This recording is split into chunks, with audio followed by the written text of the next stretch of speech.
Vous écoutez l'épisode 59 du podcast La boîte à outils des parents. Les bêtises. Bonjour, je m'appelle Juliette Cerceau et je suis ravie de vous accueillir sur la boîte à outils des parents. Je suis coach parental et coach de vie certifié. La boîte à outils des parents, c'est le podcast dédié aux parents d'enfants de la naissance à l'adolescence. Chaque mardi, je vous donne des outils concrets, applicables facilement et immédiatement pour vivre une parentalité plus épanouie. Votre enfant fait des bêtises et ça vous agace ? Bienvenue au club. Tous les enfants font des bêtises. Alors j'ai beaucoup entendu ça, comme une vérité avec un grand V. J'étais d'accord avec ça, oui, mais quand il en fait, c'est casse-pied. Et si votre enfant en fait beaucoup, c'est vraiment pesant et épuisant. Comme d'habitude, je vais commencer par définir ce que j'entends par bêtises. Je vous aiderai ensuite à comprendre pourquoi votre enfant fait des bêtises et je vous proposerai des solutions. Une bêtise, c'est un enfant qui va renverser son biberon par terre, qui va jeter un verre en plastique plein par terre, qui va lancer des choses, qui va utiliser le rouge à lèvres sur lui ou pour dessiner sur les murs, qui va dessiner sur les murs avec un feutre, qui va mettre ses doigts dans les pots de fleurs, enlever la terre et l'éparpiller partout, qui va prendre un médicament que vous auriez laissé traîner et l'avaler. Bref, les enfants ne manquent pas d'imagination en matière de bêtises. D'ailleurs, ce serait rigolo que vous m'envoyiez les meilleures bêtises de vos enfants. Je suis joignable par mail à contact@baodesparents.com, via Instagram, sur le compte BAO des parents et sur Facebook. D'ailleurs, j'ai créé un groupe Facebook. Le groupe s'appelle La boîte à outils des parents. C'est un groupe sur lequel vous pourrez échanger avec d'autres parents et avec moi sur votre vie de parent au sens large. Vous pouvez faire la demande pour le rejoindre dès maintenant. J'en reviens aux bêtises. À votre avis, pourquoi les enfants font-ils des bêtises ? La première des raisons, elle concerne les enfants les plus jeunes, c'est pour expérimenter et apprendre. Et oui, lorsqu'un enfant renverse de l'eau par terre, il apprend que l'eau qui est dans le verre sort du verre lorsqu'on le penche et finit par terre. Et après, il peut éventuellement aller voir la flaque d'eau et patouiller dans l'eau. Quand il lance quelque chose, il apprend que ça peut casser aussi bien l'objet qu'il a lancé que l'objet sur lequel l'objet lancé atterrit. Il apprend que ça peut faire mal, que ça peut faire du bruit, etc., etc. Quand il met ses doigts dans un pot de fleurs, il touche une nouvelle texture qui peut être sale, il peut l'étaler et pourquoi pas faire des dessins sur le sol. Il peut apprendre comment la terre s'éparpille très bien, etc., etc. Un enfant a vraiment besoin d'expérimenter tout ça pour découvrir plein de choses, pour que des connexions neuronales se fassent, en bref, pour bien se développer. La seconde raison est pour attirer votre attention. Quand il fait des bêtises, vous vous occupez de lui, et il préfère ça à votre indifférence, même si vous lui criez dessus. C'est un peu dur ce que je dis, l'indifférence. Je ne pense pas que vous soyez indifférent ou indifférente à votre enfant de façon générale. Mais étudiez un peu la chose. Quand vous êtes occupé à autre chose, que ce soit pour faire le repas, lire, discuter avec quelqu'un, ou vous occuper de vos autres enfants, ou sur votre téléphone, vous ne vous occupez pas de lui. Et il n'y a aucun reproche à ça, bien au contraire. Tous les parents sont, à un moment ou à un autre, indifférents à leurs enfants, et c'est même souhaitable. Donc il fait des bêtises pour attirer votre attention, pour se rappeler à votre bon souvenir. Il peut également avoir du mal à exprimer une émotion, une contrariété, quelque chose qui l'a marqué dans sa journée ou sa semaine, et il va l'exprimer en faisant une bêtise. Alors c'est pas forcément évident pour vous, et ça se comprend, mais gardez en tête que c'est possible. La troisième raison pour laquelle votre enfant peut faire des bêtises, c'est que les règles ne sont pas suffisamment établies.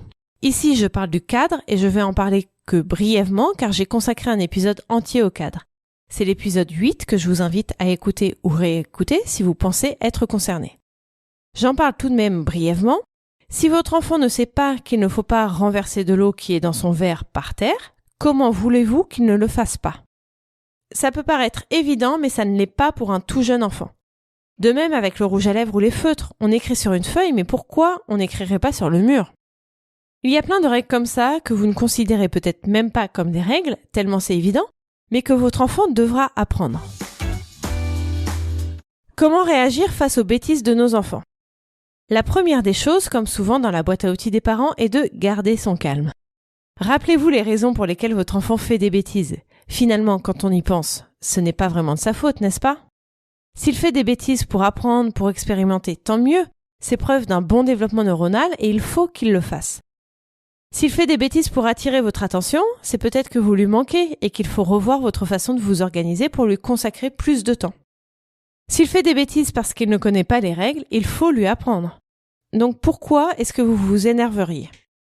Bon, je sais pourquoi, rassurez-vous, si vous êtes fatigué, si vous êtes contrarié, si vous avez 1000 choses à faire, si c'est sa 3e bêtise de la journée, vous avez 1000 raisons de ne pas garder votre calme. J'entends.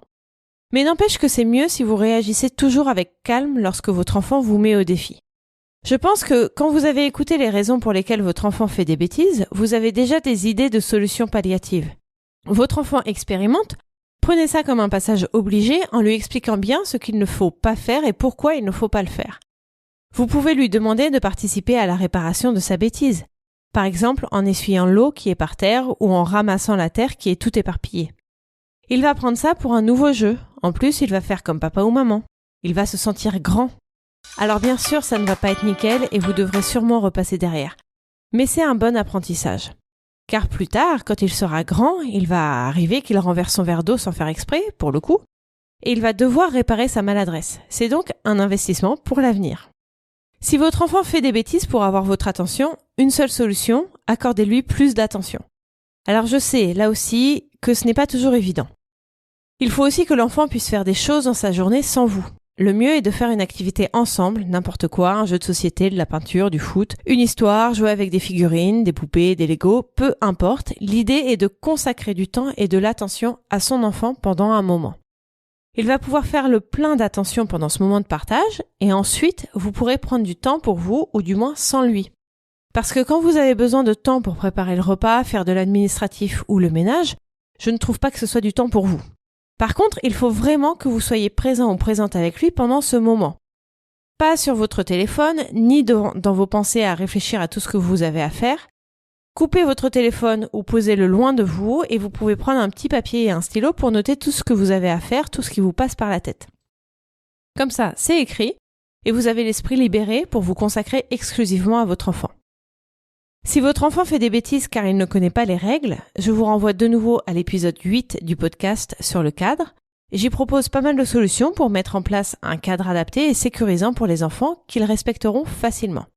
Avant de finir cet épisode, je voudrais vous préciser qu'il est inutile de punir votre enfant lorsqu'il fait des bêtises. Comme on l'a vu, ce n'est pas vraiment de sa faute et la punition est, de façon générale, inefficace. J'explique tout ça dans l'épisode 19, comment en finir avec la punition. Merci pour votre écoute.